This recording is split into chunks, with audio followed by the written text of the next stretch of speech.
What's up, y'all? Well, we've got our last Derby prep race here, but it's got no implications for the Derby because none of these horses are going to end up qualifying points wise for the Lexington unless there's a whole bunch of horses dropping out. I wasn't going to cover this one because it's grade 3, it's kind of an off race, but I think it will have implications for the Preakness. Um, so, plus, I was already halfway through the race anyway. So, let's get into it here. Now, the first thing I got to say, there's two horses in here that ran in the Lafayette Stakes at Keeneland on Monday. They're still listed, probably going to be scratched.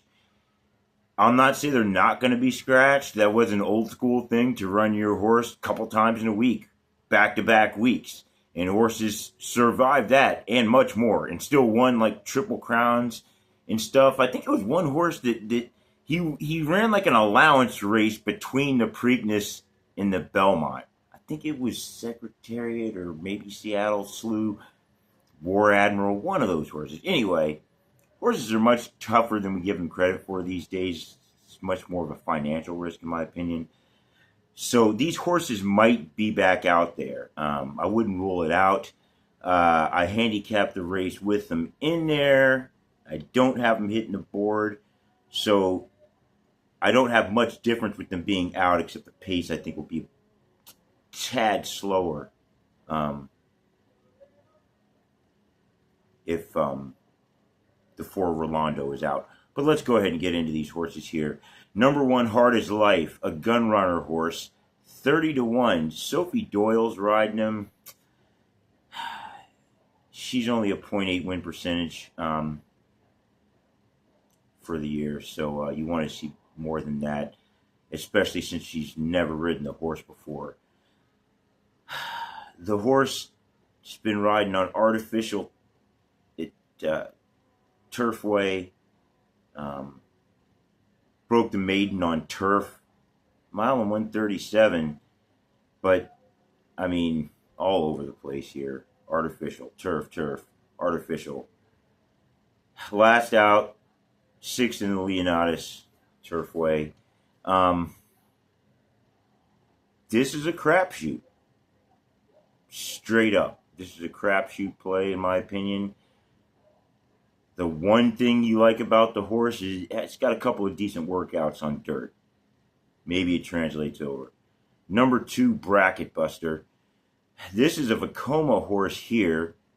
20-1 in the morning odds. Manny Franco, never ridden the horse before either. Like I said, you want to see better than that. But Manny Franco, he's having a good year. 20% win at the on the meet, and 22 on the year. I know it's still early for the year, but that's definitely a batting above average for Manny Franco. So am I going to start classifying Manny Franco up there with your Joel Rosarios and Irad? No, I'm not. No, he's not even Jose Ortiz. He's not Javier Castellano. But yeah, I will move him up to right below those guys. And if he's riding a horse that he's ridden before, I'll take that much more into consideration. He's never ridden this horse before. This horse last out, Alex Concepcion was riding him, 5th in the Street Sense. Now the Street Sense, not to get off on another tangent, not that I ever do that. The Street Sense, in retrospect, was a very telling race. That and the Rebel. I might make another video just getting into that. But the Street Sense, he was 5th in that, 9 lengths behind Sovereignty, Tis Tactic, and Sandman. Those were the top 3 in the Street Sense. That turned out to be a race that had some really good horses that all showed up apart from each other. And that is something you really want to pay attention to in these big stakes races. Because a lot of times when there's horses that stuck out in one race, when they come back together, they tend to be. It shows that they're superior in that class, and it tends to show up again. kind of like in a March Madness, one way you can always do pretty good at those brackets is you look at the conferences that did well and then take the teams in the tough conferences and the upsets. And if you look at the SEC this year, you had the tough conference, you had the champion. All right, back to horse racing. And it's ironic I got off on that tangent. I wasn't trying to do that because the horse's name is Bracket Buster. But anyway, back to Bracket Buster. Before that Street Sense, fifth place, and that was a 1:43 time in that race, so not bad. I had a win breaking the maiden at Keeneland. Johnny Velasquez aboard, 1:45, and then the mile and 1/16. Before that, seventh place in a maiden at Churchill, 6 furlonger, and only one race before that was a maiden in Indiana Downs, which that track is going to bring up question marks this year as well. So this is the kind of long shot I like if the odds get big enough. You got the Manny Franco angle. You got this thing with ran against these other tough horses. That translates over sometime. Was coming off a win on the same track before that, even though it was with Johnny Velasquez. There's things in here to say that this horse should not be 20-1.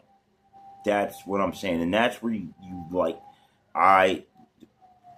should like a long shot, is when you see indicators that the horse could be good, but yet the odds are still double digit, 10x, 20x, whatever. That's an indicator you might have something. The horse speed-wise is not that far off. That's another thing. I'm going to put together some speed figures for you guys that it'll translate my speed system over into something that's more like the traditional system. So when I give a speed figure, you guys know what I'm talking about. So I'm working on that. That should be done pretty soon. But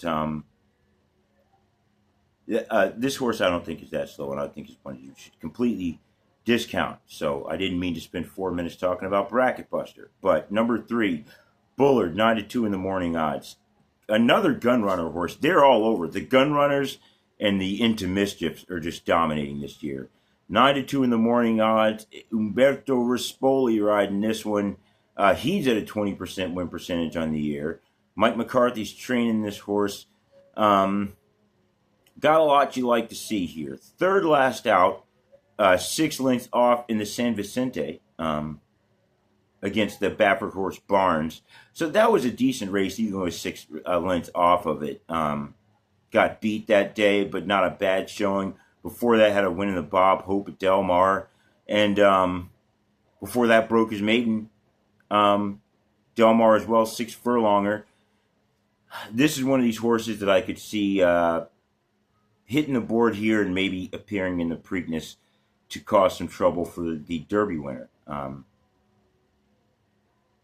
Let's get going. Number 4, Rolando.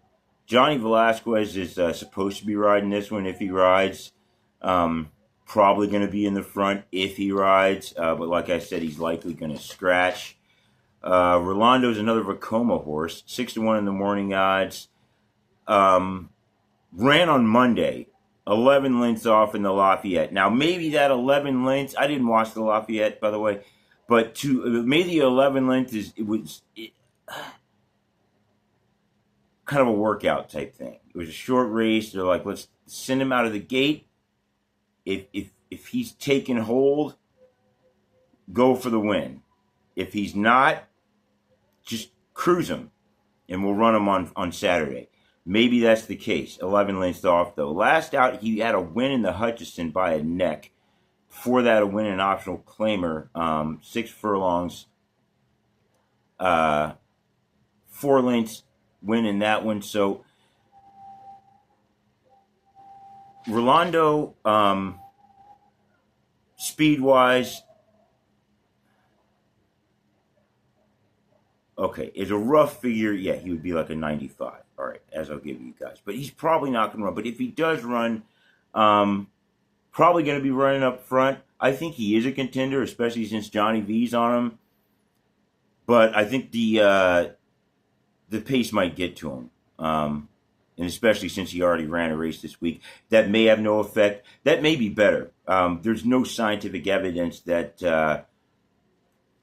really going to hurt a horse that much if you just lightly run him on a Monday and then take him out for a full run on Saturday. And it might be better for the horse. I don't know. NFL players beat the hell out of themselves all week long, and then go out there to perform on Sunday. They always talk about how game day's the easy day because practice is so hard, a lot of them. So we'll see how this pans out. I'm actually kind of hoping they do run because I'd like to see how these two horses perform. Workouts on this horse, that's another question mark. Its last out was a 53, very slow. That's not a real work. Before that, worked at a 1 minute at 5 furlongs, and before that, a 46.4, and before that, a 47.4. So the horse was looking good. If he comes out with a win, you could see him in the Preakness as well. We'll see if he comes out running. We'll see if he does anything, and if we see him in a few weeks here in the Preakness. Number 5, native runner, horse out of Laubon, Damsire, Bernardini. 15-1 with this one. Jose Ortiz riding a McKinney McPeak horse. This horse coming off a couple wins at Fairgrounds, mile and 70 yards, mile and 1/16, and a maiden optional claimer. Which I always think those are weird, but they're not claiming. I mean, they're not.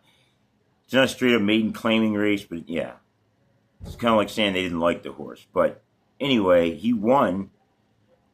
Before that, he ran on turf, 10 lengths off. I mean, maybe that was just the problem. They had him on the wrong surface, looked bad. They switch him over. Coming off a couple of wins. I don't know if he'll really have the speed to get a win here. He's probably going to be up there at 95 speed. I would have him here. So might as well give you guys the figures now. Couple good workouts. 47-second breathing and a 48. Here's the thing with this horse, once again. I don't really like him to win. Coming off those races at Fairgrounds, they weren't that great, but 15-1 is kind of disrespectful. So if things go his way, Jose Ortiz is good. If you want to play long shots, you might want to do that. And this might be a race where you might just want to go with 3 long shots and call it a day. But native runner, like I said, a decent horse, I guess, considering the field. But we'll see if he takes that next step up here after those races at Fairgrounds were kind of weak. Number 6, Gosker, Nyquist horse. Mother's father is Tappet. So Nyquist, one of my Derby winner picks. Nyquist has been busy past year or so. Seen a lot of good Nyquist horses coming up, so you kind of like this breeding. We don't really know how Nyquist breeding is going to translate in the long run. It's too early to tell, but it's so far so good, right? 7-2 in the morning odds. Irad Ortiz Jr. riding this one. Brenda Walsh, the trainer. This horse is all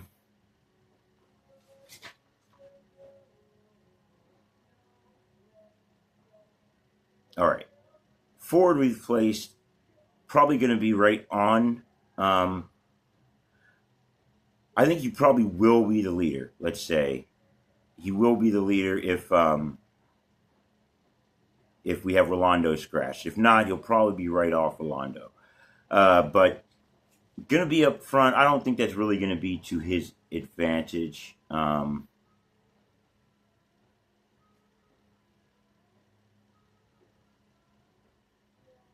Give me 1 second here, pardon me.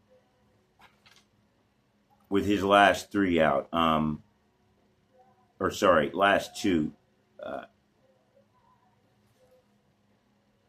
Last out was a win. Edgar Zayas got a win there with a mile at Gulfstream Park, and His first one was a 6 furlong at Gulfstream Park. Second place in that, only by 1 length. Tyler Gaffalione riding him there. So 137 in the mile, 111 in that 6 furlonger. So as a speed figure for him, I ended up giving him a 95 for this race. That's another thing with my speed figures, is they're adjusted to the race we're running in, not necessarily the speed figure for the race they ran in. But anyway, 95 once again. Step behind the next horse, which I have raised 100, which is Prater.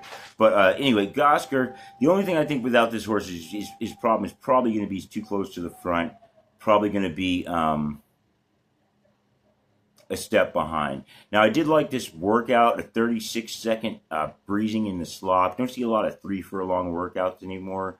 But that is good for a sloppy workout, and then a 47-second 4 furlong. Irad Ortiz Jr., you like that? 7-2 in the morning odds. I think that's decent morning odds for the horse. I just don't really like his positioning. I think he's probably going to be too close to the front. Number 7, Prater. This one's probably going to be the favorite. They got him at 2-1 morning odds. The question with that is he going to drop below that 2-1? 2-1 is a strong favorite. Or sorry, below 2-1 to me is a strong favorite. That's really the line of demarcation. 9-5 down to even money, or pretty much down to 3-5. You're looking at that's a strong favorite. Got to bet those horses completely different. At 2-1, he's probably not going to be the sole favorite, I think, because a lot of money's probably going to come in on some of these other horses. So he's probably going to split favorites. Last out was a win at Gulfstream Park.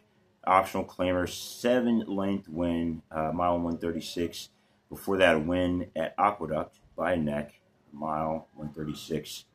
Before that, a maiden, 3rd place at Saratoga, 6 furlonger.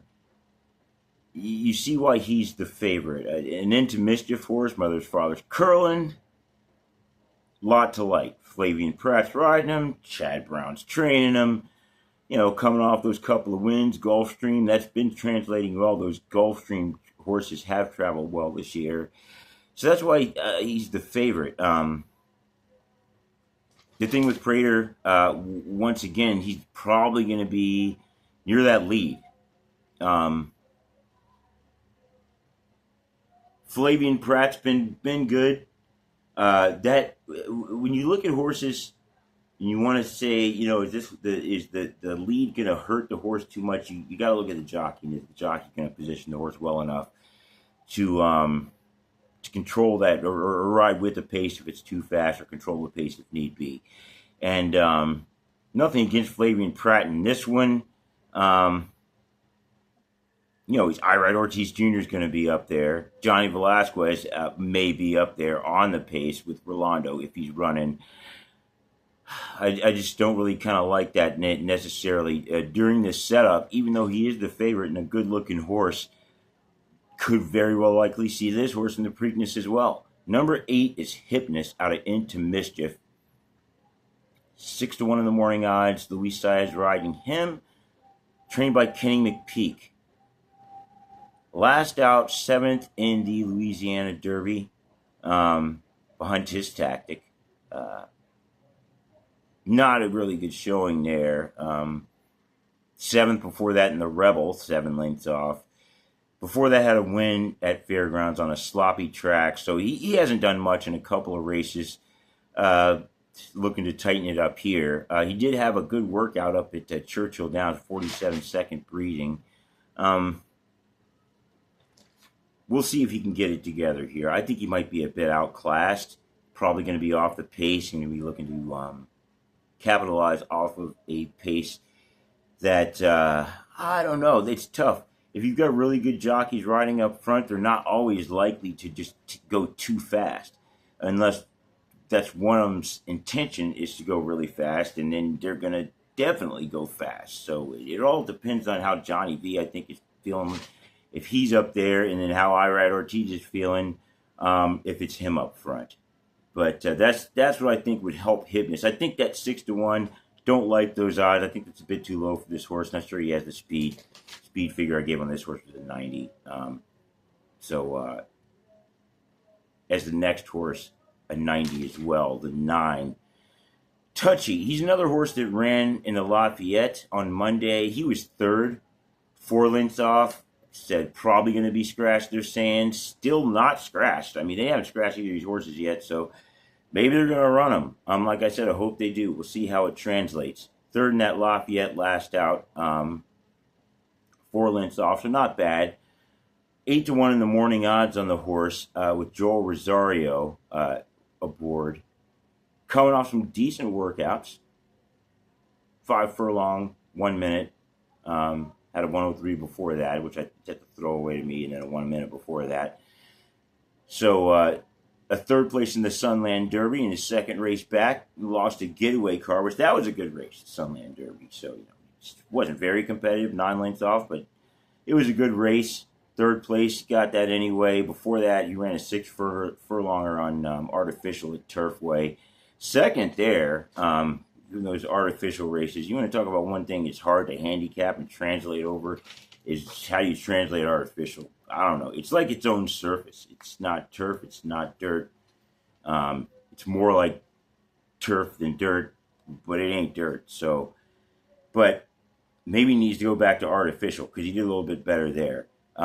We'll see if they run him. He did better in the Lafayette. Does that mean he's more likely to run or less likely to run? I think that's a 50-50 call either way. You say maybe the fact that he ran well, they want to run him, and the fact that they ran him a little bit harder, they don't. So we'll see if he gets scratched or not come race time. Like I said, I've got the 4 up front, Rolando, if he's running. Johnny Velasquez. Behind him, I've got the 6 and the 7, Gosker and Prater. So you're looking at Irad Ortiz and Flavian Pratt. So you're looking at all-star front runners in this one if they're there. Probably looking at a 46. I think if Johnny V's up front, probably a 46 flat in that range. If not, then you'd probably be looking at a high 46s. But I think they're still probably going to move a decent amount. These guys aren't going to back down. And because of the star-studdedness, I think it may come to their disadvantage a bit because they don't really necessarily have the horse. Neither one, in my opinion, has the horse over another. Speed figure-wise, yeah, I gave hundreds to Prater and Bullard. I think it will help Bullard, though. And I've got Umberto Rispoli and Bullard coming off the pace for the win. I think they're probably going to take that 3/4 mile pretty quickly, but probably in a 1:10. He's probably going to skate past them, probably come home. I'm saying about a 143. 143 and 2, we'll say. 143 and 2 for Bullard. That's how I got winning Umberto Rispoli. Second place, I've got the 7. Prater, I think he hangs in there. I just think they don't time it right. I think when you got guys this competitive, somebody's going to go too early and it's just going to draw the other ones off. So I've got the 7 running second. 5, I've got in third place, Native Runner. I think he comes off the pace.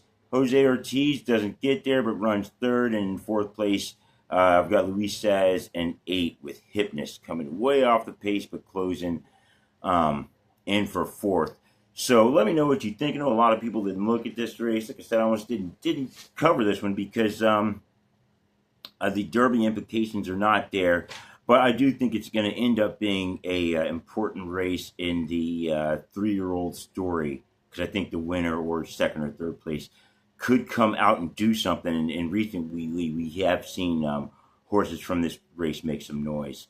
So let me know what you in the comment. What you think in the comments there. And I'll see you on the next one.